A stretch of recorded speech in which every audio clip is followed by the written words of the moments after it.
안녕하세요. 중요한 시사 금융 용어를 해설해드리는 머니 사전입니다.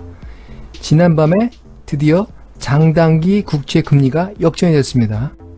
외신에서 집중 조명하고 있는데요. 이에 대해서 설명을 드리겠습니다. 기간별로 금리는 다릅니다. 정상적인 경우는 단기보다 장기가 높습니다. 이것을 금리의 기간별 구조, 영어로는 텀 스트럭처라고 합니다. 보통 부도 위험이 없는 국채 수익률을 무위험 수익률, 리스크 프리 레이트라고 하는데요. 이 국채 금리를 기준으로 해서 금리의 기간 구조를 파악합니다. 국채는 1개월부터 10년 이상 30년까지 다양하게 표준화돼서 발행되므로 국채를 기준으로 해서 장단기 금리 차이를 보통 측정을 합니다. 보통 만기 10년 국채 수익률을 장기 금리로 하고 2년 이하 국채 수익률을 단기 금리로 해서 장단기 금리 차이를 비교하는데요. 보통은 장기 금리가 단기 금리보다 높은 것이 이론적으로는 정상적입니다. 이유는 여러 가지 학설에 의해서 다양합니다만 그냥 그게 정상적인 구조라는 것만 이해하시면 되겠습니다. 근데 때로 이 정상적인 경우와 달리 단기 금리가 장기 금리보다 높아지는 경우를 장단기 금리 역전, 영어로는 yield inversion 이렇게 표현합니다. 이것이 지난밤에 발생을 했습니다. 통상 달러를 발행하는 미국채 2년물을 단기로 10년물 장기로 하는 장단기 금리 차이가 역전이 되는 것을 문제시합니다. 달러가 세계 경제 거래의 기본이 되는 기축 통화이기 때문에 그렇습니다. 지난밤에 이 10년물과 2년물 국채 금리의 금리가 뒤집어진 것입니다. 이 역전되면 발생되는 문제는 첫째로는 강력한 경기 신호로 시장에서 인식한다는 것입니다. 역사적으로 장단기 국채금리 역전은 약 5회 정도가 발생했는데요. 그 이후 24개월 전후에서 어김없이 경기가 후퇴했습니다.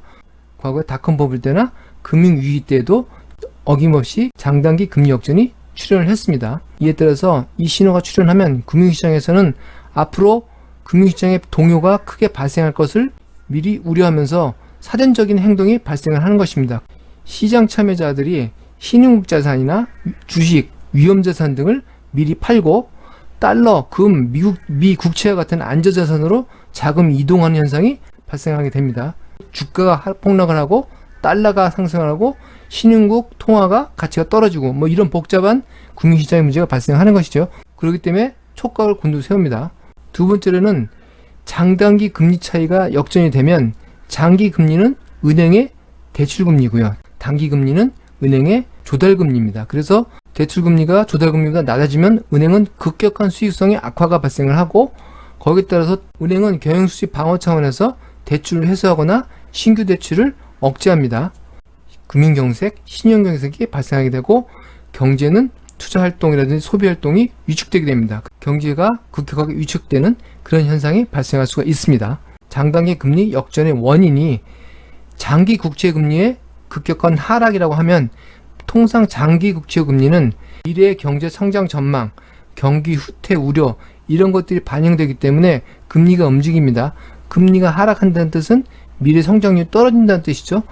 거기에 따라서 실제로 투자, 소비, 경제 활동들이 위축이 따라올 수가 있습니다. 이런 세 가지 외에도 무엇보다 경제 참여자, 금융시장 참여자들의 심리가 악화됨으로써 패닉과 같은 현상이 발생할 수 있는 우려가 있기 때문에 굉장히 주의를 요하는 신호고요. 최근에는 아주 저금리 상황이기 때문에 이 저금리 상황에서 금리 역전이라는 것이 큰 의미가 있겠느냐라고 주장하는 경제학자들이 있습니다. 일단 시장은 긴장과 경계 모드가 높아지고 있는 상황입니다. 이것이 장단기 금리 역전의 뜻과 문제점입니다. 장단기 금리 역전 이해에 도움이 되셨으면 좋겠습니다. 감사합니다.